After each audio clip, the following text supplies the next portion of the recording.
Et je veux prêcher sur ce moment où, ce qu'on appelle le dimanche des rameaux, vous savez, où une semaine avant Pâques, Jésus va entrer dans Jérusalem, et puis on va lire dans un instant le texte, et j'aimerais qu'on puisse prendre conscience que s'il est vrai qu'à Pâques, Jésus a donné sa vie, que Jésus est mort et qu'il est ressuscité, mais ça c'est le message de dimanche prochain, donc je ne vais pas le prêcher, et ce serait trop dommage, mais ici il y a cette réalité qu'à Pâques, il y a eu un instant décisif dans la vie de tout un chacun, de tous ceux qui vivaient à l'époque comme pour nous aujourd'hui.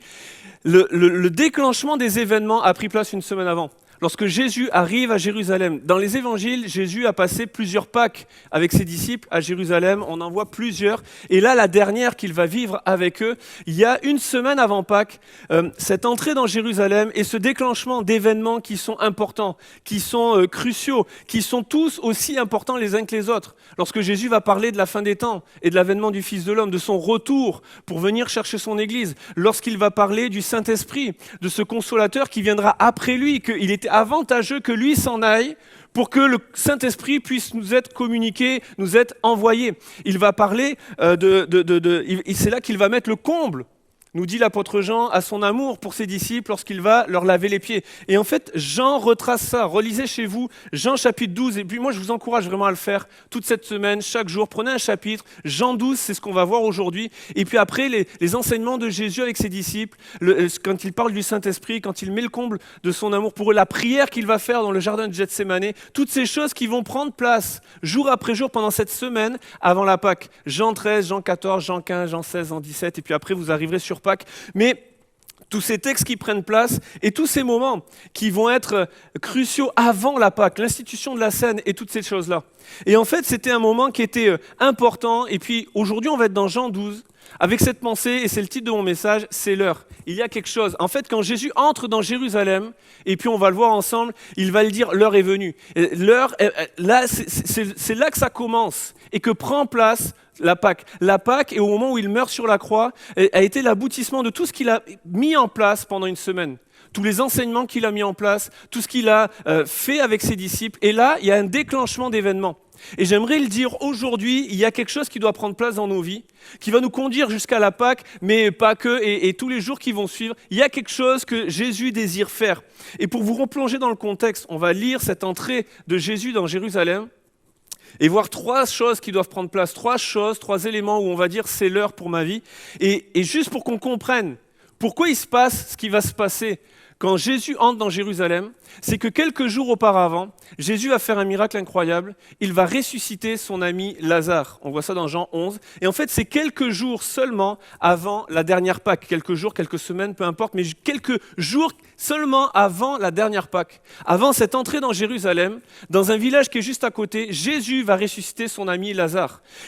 La foule va voir Lazare qui est depuis plusieurs jours dans le tombeau sortir du tombeau. Cet homme qui était mort, cet homme qu'on avait enterré, cet homme qu'on avait oublié, et alors que la pierre était roulée, voilà que Jésus dit Lazare sort, et ce mort sort du tombeau vivant. Ce miracle incroyable, ils ont vu Jésus faire des choses extraordinaires, mais là ça surpasse tout. Cet homme qu'on avait enterré depuis plusieurs jours, voilà que Jésus le ressuscite.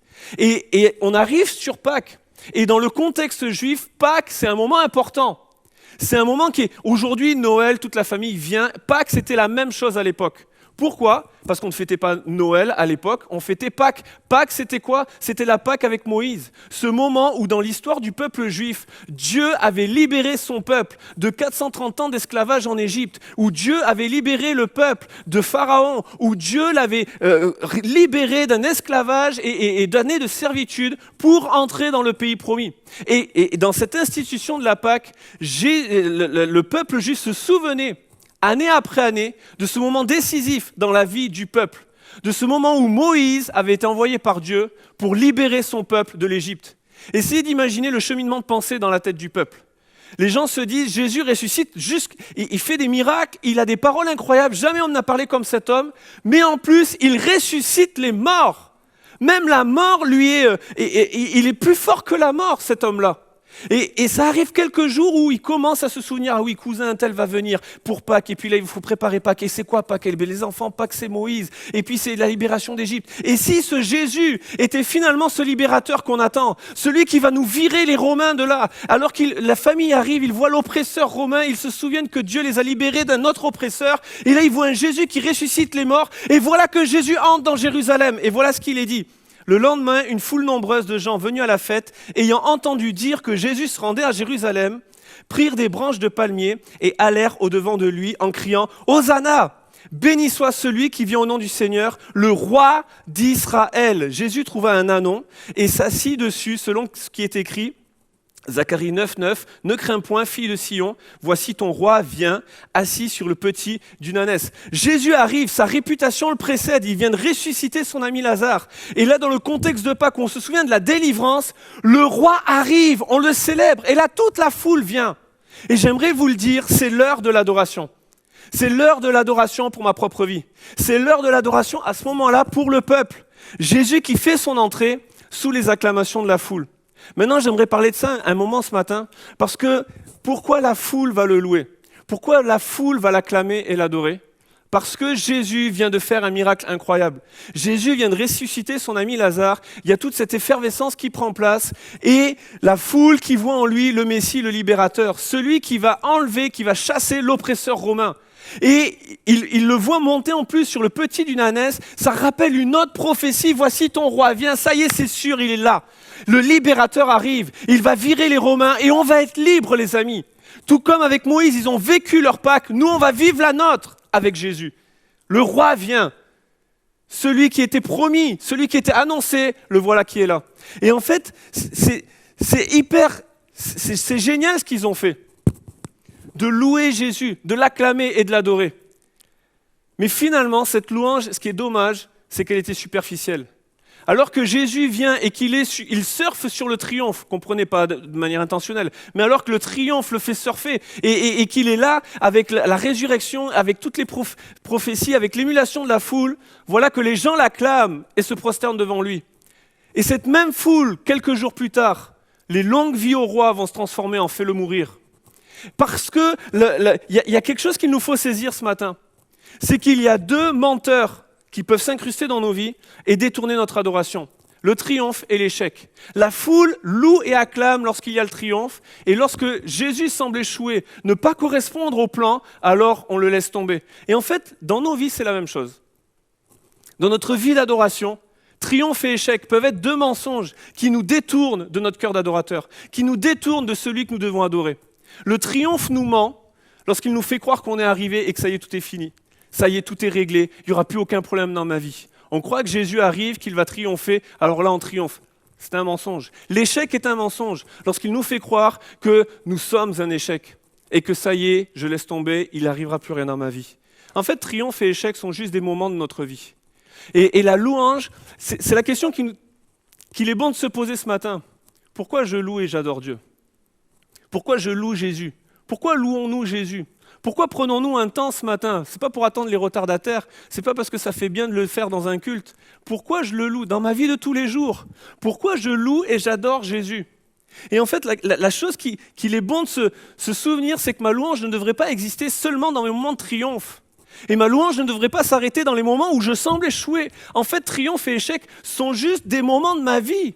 Mais ma vie n'est pas que triomphe, ma vie n'est pas que échec, c'est des moments et des instants de ma vie. Ma louange ne devrait pas exister en fonction de ces moments-là. Ma louange devrait exister parce que je dépends et elle devrait révéler ma dépendance envers Jésus. En fait, je le redis autrement, notre louange ne devrait pas révéler les moments que nous traversons, mais devrait révéler de qui nous dépendons dans ces moments-là. C'est ce que Jésus va enseigner et lui-même va le vivre. Il y a un contraste tellement saisissant. Je pourrais faire tout un message juste sur ça, mais je passe rapidement. Tellement saisissant entre la foule qui l'acclame et Jésus qui, avant d'aller dans le jardin de Gethsémane, où il va souffrir l'agonie, avant de monter sur le mont Golgotha et de mourir sur la croix, la Bible nous dit, Matthieu 26, après avoir chanté les cantiques, Jésus sait qu'il va souffrir, il sait qu'il va souffrir l'agonie, il sait qu'il va mourir, mais il chante quand même les cantiques. Parce que sa louange, son adoration envers son Père ne dépendait pas des moments qu'il vivait, triomphe ou échec, elle révélait juste sa relation, sa dépendance, de qui il dépendait dans ces moments-là. Et que indépendamment de ces moments-là, sa relation avec Dieu ne changeait pas. Et en fait, ce qu'il nous faut réaliser, c'est que notre louange ne devrait pas dépendre des moments que nous traversons. En fait, Dieu ne veut pas de l'adoration, il veut des adorateurs. Il veut des gens qui ont une relation avec lui, indépendamment de ce que je vis. Et je sais que ça pique au-delà d'une heure en moins à dormir, parce que c'est quelque chose qui est difficile à vivre en chacun de nous. Et je le prêche d'abord à moi-même. Et juste avant, Jean va parler de ce moment où Marie de Béthanie va oindre les pieds de Jésus. Et de cette adoration, de ce vase, et je ne fais pas un message là-dessus, mais ce serait intéressant, de ce vase qu'elle va briser, qui coûtait énormément d'argent, Jésus va dire, mais le geste qu'elle a fait, il est prophétique. Parce que dans Matthieu, c'est Matthieu qui va le dire, je vous le dis en vérité, partout où cette bonne nouvelle sera prêchée dans le monde entier, on racontera aussi en mémoire de cette femme ce qu'elle a fait. Lorsque je développe une véritable vie d'adoration, il y a un témoignage qui s'en dégage. Il y a quelque chose qui se passe, parce qu'on se rend compte, on ne s'attache plus à « Ah tiens, il a triomphé », mais sa relation avec Dieu, il y a quelque chose qui se passe. Parce que finalement, quand on est capable de louer, d'adorer Dieu, indépendamment des circonstances que je vis, ça révèle non pas qui je suis, ça révèle qui il est. Et c'est ça qui est intéressant, c'est l'heure de l'adoration. Et si c'était difficile pour le peuple de le vivre, c'est parce qu'il y avait quelque chose qu'ils avaient besoin de comprendre. Et Jean nous le développe dans Jean au chapitre 12, je vous invite vraiment à le relire, tout le chapitre, mais c'est l'heure de la révélation. Et je prie que dans ce moment que nous vivons, ici physiquement ou en ligne, il y ait cette révélation qui prenne place dans nos cœurs.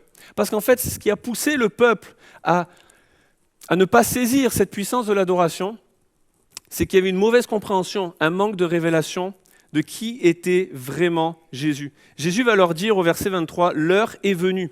Et il va se mettre à parler. Et je le redis, l'heure vient, l'heure est venue, c'est l'heure pour nous ce matin.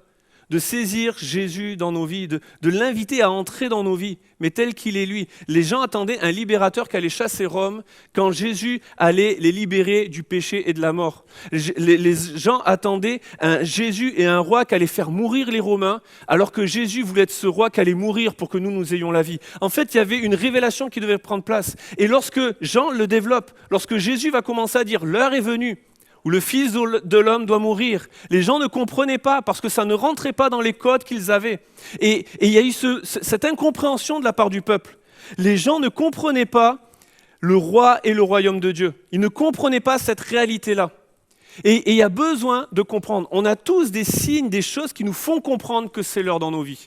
Il y a quelque temps en arrière, un matin, assez tôt, une de nos filles, et je ne vais pas la dénoncer, commence à toquer à la porte de la chambre, et je lui dis « Qu'est-ce que tu veux ?» Et elle fait « C'est l'heure de se lever ». Je fais « Comment ça, c'est l'heure de se lever ?» Il fait nuit, il est 5h du mat', d'où c'est l'heure de se lever. Et je lui fais « Mais comment tu sais que c'est l'heure ?» Elle fait « C'est simple, papa, c'est l'heure parce que mon ventre, il gragrouille. Donc j'ai faim, donc il faut se lever. » Alors oui, ça vous fait rire parce que vous n'étiez pas à 5h du matin dans le lit. Hein, moi, ça m'a moins fait rire. Mais la réalité, c'est qu'on a tous des signaux qui nous montrent que c'est l'heure. Et il y a quelque chose qui doit nous alerter sur le fait, mon adoration doit être un révélateur de est-ce que j'ai besoin de rentrer dans une révélation plus grande ou pas. Et ce que le peuple devait comprendre, c'est qu'avant de triompher avec nous, Dieu désire triompher de nous.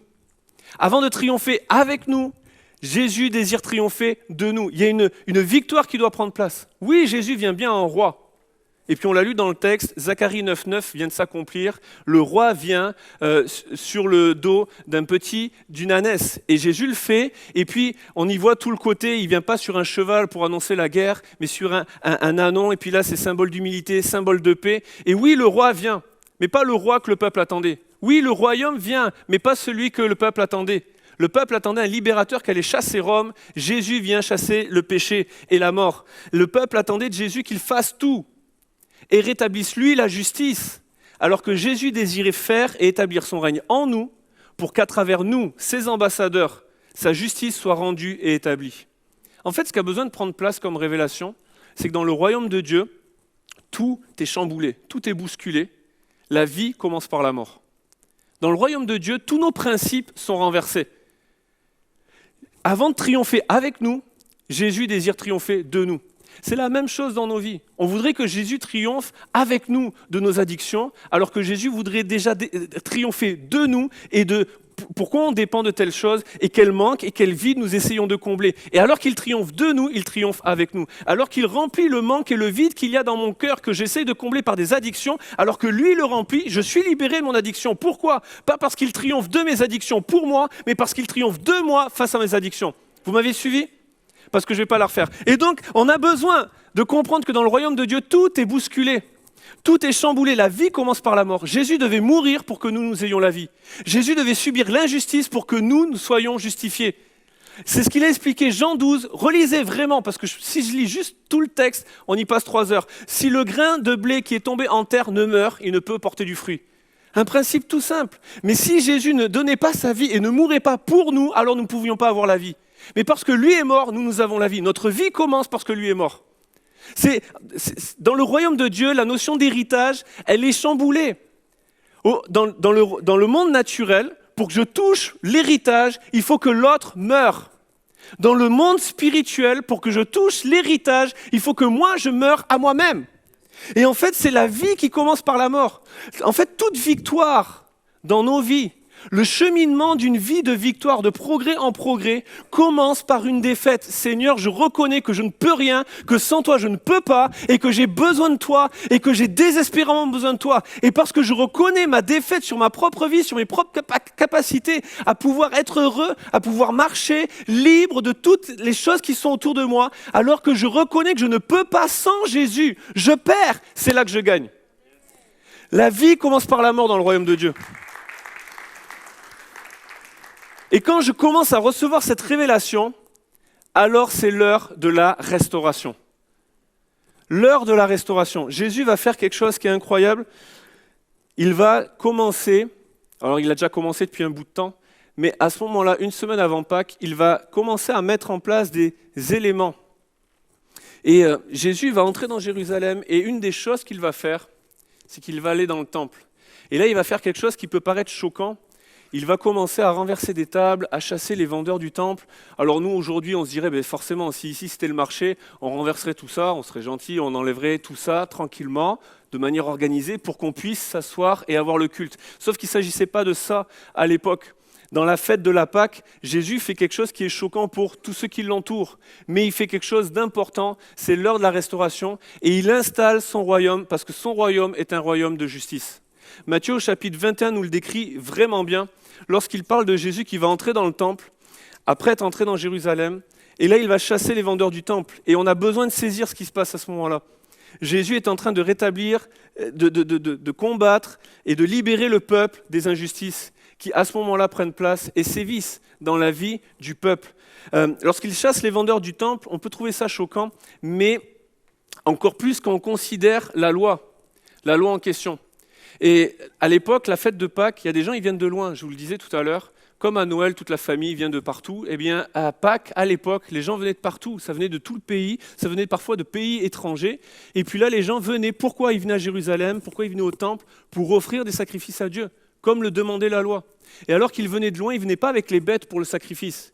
Ils venaient avec la famille, ils venaient avec les affaires pour 1 semaine, 2 semaines, 3 semaines, un mois, j'en sais rien, mais c'était un vrai pèlerinage, un vrai voyage, un vrai séjour. Et lorsqu'ils arrivaient à Jérusalem, ils s'installaient avec la famille et ils allaient au temple pour offrir des sacrifices. Et donc, comme ils n'avaient pas amené depuis des dizaines et des dizaines de kilomètres les bêtes pour le sacrifice, ils arrivaient au temple et là, sur les parvis du temple, ils achetaient les bêtes aux sacrificateurs et tout ça, pour offrir le sacrifice.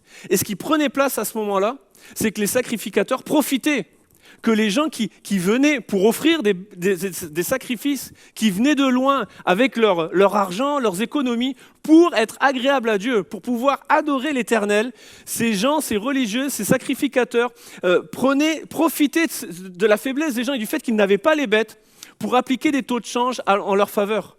Pour arnaquer, j'ai pas d'autre mot, les gens qui venaient. Essayez d'imaginer, vous venez de faire 100 km à pied avec toute votre famille. Déjà, ça, c'est un exploit. Aujourd'hui, ça nous prend juste 10 minutes en TGV. Mais à l'époque, c'est plusieurs jours. Je viens et je me fais une joie de célébrer Pâques, d'adorer l'Éternel. Je me fais une joie, je me prépare toute l'année. C'est mon voyage de l'année, là. Et je viens et puis je compte sur les sacrificateurs, ces hommes bons qui aiment tellement Dieu pour pouvoir me fournir les bêtes pour le sacrifice. Et en plus, j'ai amené de quoi payer. Mais quand j'arrive, ils me disent « t'as pas assez ». Il m'arnaque et je repars, j'ai pas d'argent pour le retour. Comment je fais? Et du coup, imaginez la culpabilité des gens qui se disent, mais je viens pour offrir des bêtes et finalement je peux pas. Imaginez comment ils devaient se condamner eux-mêmes. Et Jésus arrive, il est choqué.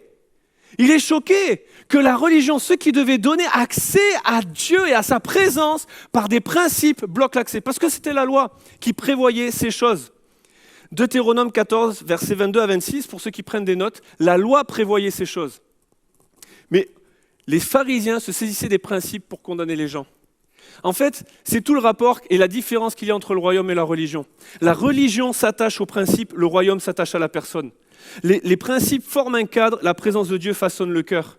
En tant que parent, je dois comprendre que mon rôle, ma responsabilité n'est pas d'inculquer des principes à mes enfants, mais de présenter une personne. Parce que ça fait la différence. Et ça fait la différence entre la religion et le royaume. Lorsque je présente, oui, les principes sont importants. C'était la loi. Et Jésus n'est pas venu abolir la loi, il est venu pour l'accomplir. Il est venu pour révéler qu'au-delà des principes, il y a la présence de Dieu qui façonne le cœur. Il y a ce royaume qui est bâti pour une relation avec Dieu. Et alors que les gens qui devaient favoriser cet accès, bloquaient l'accès. Et plonger les gens dans la culpabilité, dans l'injustice. Et Jésus vient et il chasse cette injustice. Jésus vient et il balaye tout ça. Et comme de par hasard, alors qu'il va chasser cette injustice, alors qu'il va briser cette injustice, et avant que j'aille plus loin, j'aimerais dire à quelqu'un, peut-être ici ou en ligne, il y a des choses qui, dans l'éducation chrétienne que tu as reçue, t'ont plus bloqué l'accès à Jésus que favorisé l'accès à Jésus. Et ce qu'il y a besoin pour toi aujourd'hui, c'est cette heure de la restauration. Restaurer ses pensées et d'aller plus loin que les principes, d'aller jusqu'à la personne. Et peut-être c'est toi-même, par des principes dans ton éducation ou dans l'église, tu t'es tellement été attaché aux principes que tu as empêché des gens de s'approcher de Jésus. Et il y a ce besoin aujourd'hui. C'est aussi ça l'histoire de Pâques. C'est aussi ce que Jésus est venu faire à travers Pâques. C'est enlever ces injustices dans la religion. C'est enlever ces injustices au niveau des croyances, au niveau de ta foi. Et des fois, on était l'objet d'injustice au niveau de notre foi. T'es pas... Si, je vais le dire. T'es trop petit pour pouvoir servir Dieu. T'es trop jeune pour pouvoir faire telle chose. Tu ne connais pas assez ta Bible pour pouvoir faire telle chose, pour prétendre à telle chose. Jésus est venu briser tout ça. Jésus est venu dire le royaume de Dieu est pour ceux qui ressemblent à des enfants. Il est venu rendre accessible le royaume de Dieu et est venu jusqu'à vous. C'est plus nous qui devons essayer d'aller au ciel, c'est le ciel qui vient sur la terre. Jésus est venu pour briser les injustices créées par la religion. Et il y a ce besoin pour toi de saisir la restauration que Jésus veut te donner. Et alors que Jésus le fait, il se passe quelque chose d'incroyable, il y a une émulation qui reprend place. En fait, quand je lisais ce texte, ça m'a fait repenser à lorsque on est allé en Inde et au Bangladesh.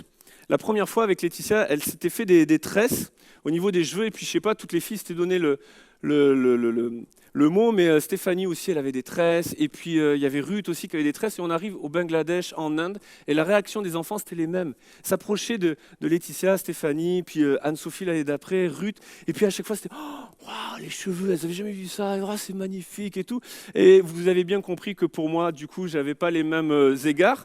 Et j'étais jaloux, je fais franchement, s'il fallait que j'ai des cheveux, je mets une perruque. Et donc, tous les enfants, ils étaient « Ah, c'est beau, vas-y, je veux toucher. Ah, c'est magnifique ». Et là, dans ma tête, je me dis, comment je vais faire pour pas être inutile? Tu vois, tous les enfants, ils sont là-bas, moi, je suis tout seul. Et en fait, il a suffi d'une chose.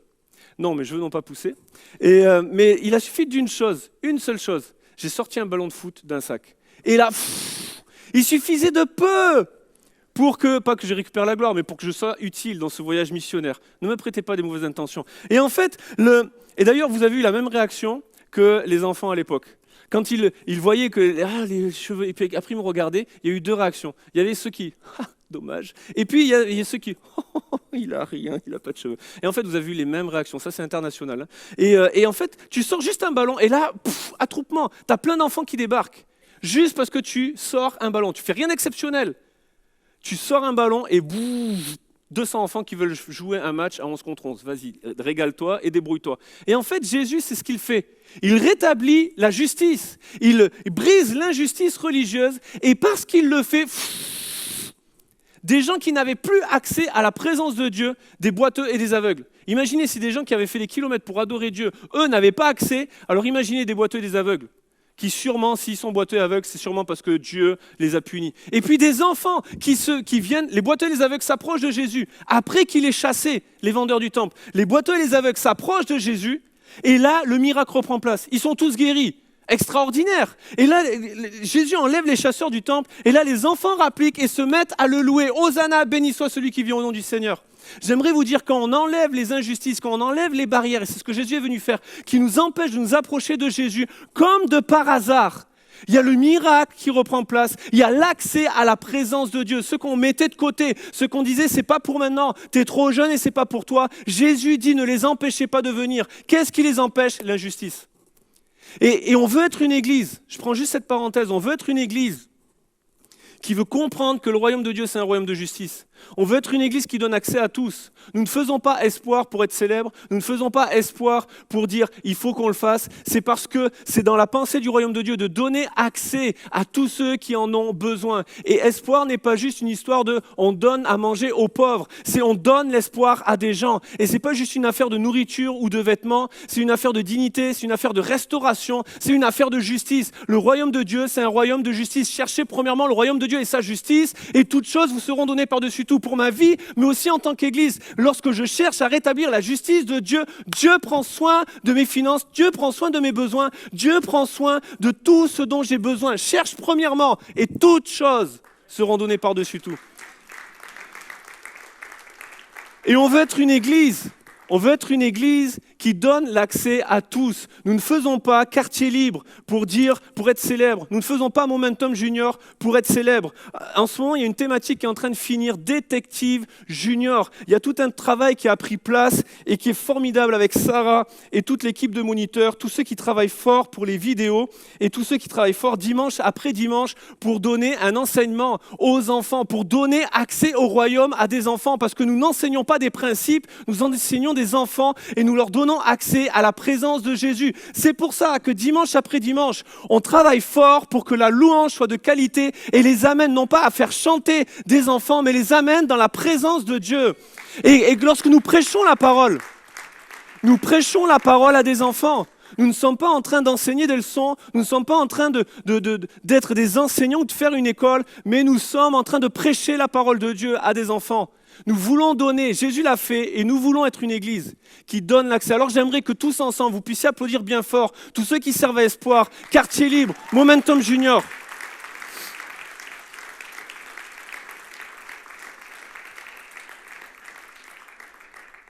Je vais inviter les musiciens à revenir. Jésus est venu pour enlever les barrières qui nous empêchaient de connecter avec Dieu. Et ces barrières, ce n'étaient pas les Romains. C'était le péché, c'était la religiosité, c'était les injustices. Et ça ne change pas aujourd'hui. Jésus ne viendra pas pour enlever le gouvernement. Il vient pour enlever le péché de nos vies. Il vient pour enlever les injustices. Il vient pour enlever la religiosité qui s'incruste dans nos cœurs et qui nous empêche d'avoir accès ou de donner l'accès à Jésus.